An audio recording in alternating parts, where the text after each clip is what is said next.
The Hogg Mine, originally called the Oxford Mine, sits on a lens-shaped deposit of graphic granite pegmatite, a type of coarse-grained rock that forms deep underground and cools slowly, allowing large crystals to grow. This geological treasure trove, nestled in Troup County, had been known to locals for years, but it wasn't until the war that its potential truly came into focus. The United States, locked in a global struggle, needed every resource it could muster, and pegmatites like the one at Hogg Mine were prime targets for strategic minerals. During World War II, the demand for beryl, one of the mine's standout finds, skyrocketed. Beryl, a mineral composed of beryllium aluminum silicate, might not sound glamorous, but it was a wartime MVP. Beryllium extracted from beryl is a lightweight, strong metal with a high melting point, making it perfect for alloys used in aircraft engines, missiles, and other military hardware. Miners worked the pegmatite, pulling out massive beryl crystals, some reportedly weighing hundreds of pounds, to feed the war effort. The mine wasn't a sprawling industrial complex, it was a modest operation, likely relying on hand tools and small crews, but its output punched above its weight in importance.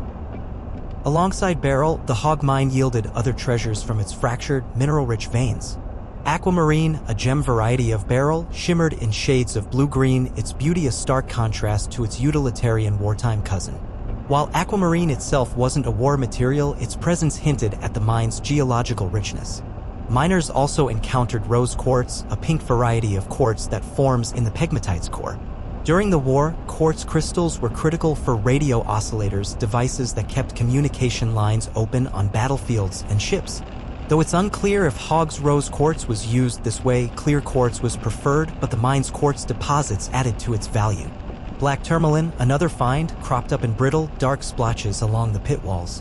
While tourmaline had no major wartime use, its presence today delights collectors for its striking appearance. The mining process wasn't glamorous. Workers dug into the soft, white, talc-like matrix of the pegmatite, navigating a landscape fractured by regional tectonic forces. These fractures, filled with secondary beryl crystals, told a story of geological upheaval long before humans arrived. The pegmatite's structure, a graphic granite outer layer, a narrow replacement zone with muscovite mica and beryl, and that rose quartz core made it a textbook example of its kind. But in the 1940s, the focus wasn't on science, it was on extraction.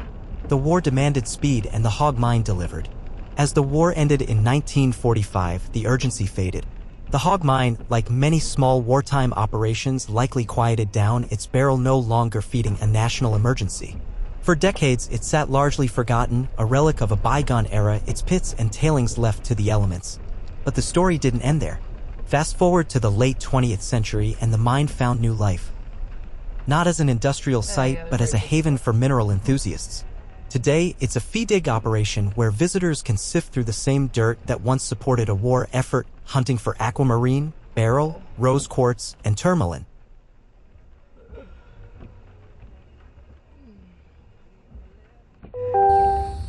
These are the bare minimum tools you're going to need when you go out to Hogg Mine. You'll need a 5-gallon bucket, a pair of gloves, and one of these little garden tools that acts like a hoe and a rake. That's pretty much all you really need. If you want to get a little more into it, bring a shovel.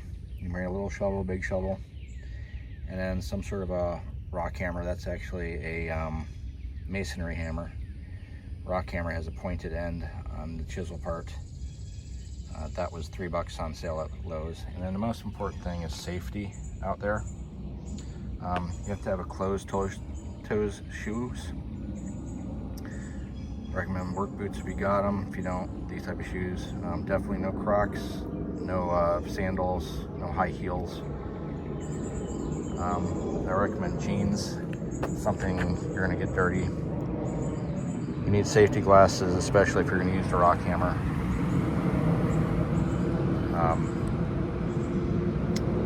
Protect your eyes, protect your hands. Especially with the gloves, because that quartz is as sharp as glass.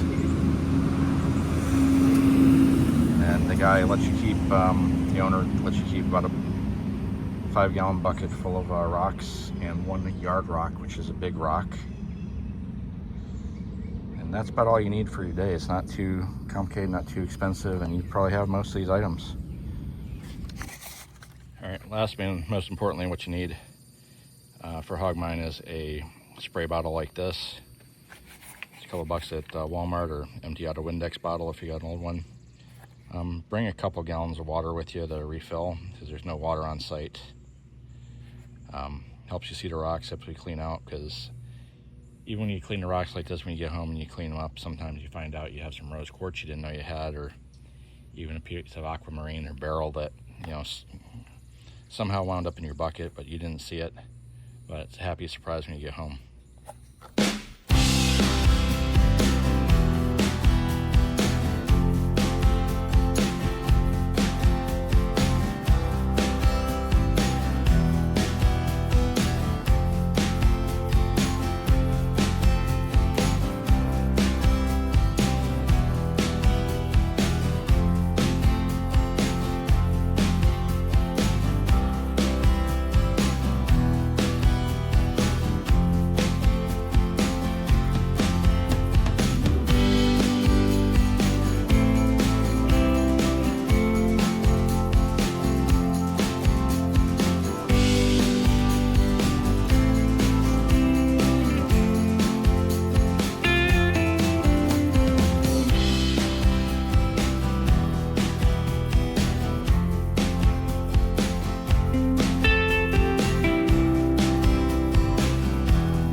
Alright, so here we're at the Hogg Mine, digging around my hole here.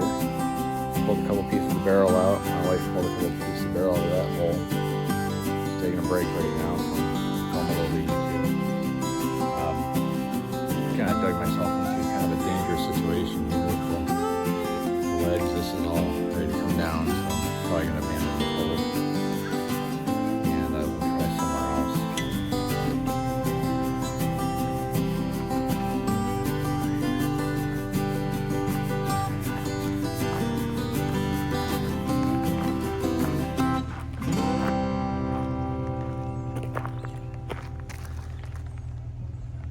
Barrel.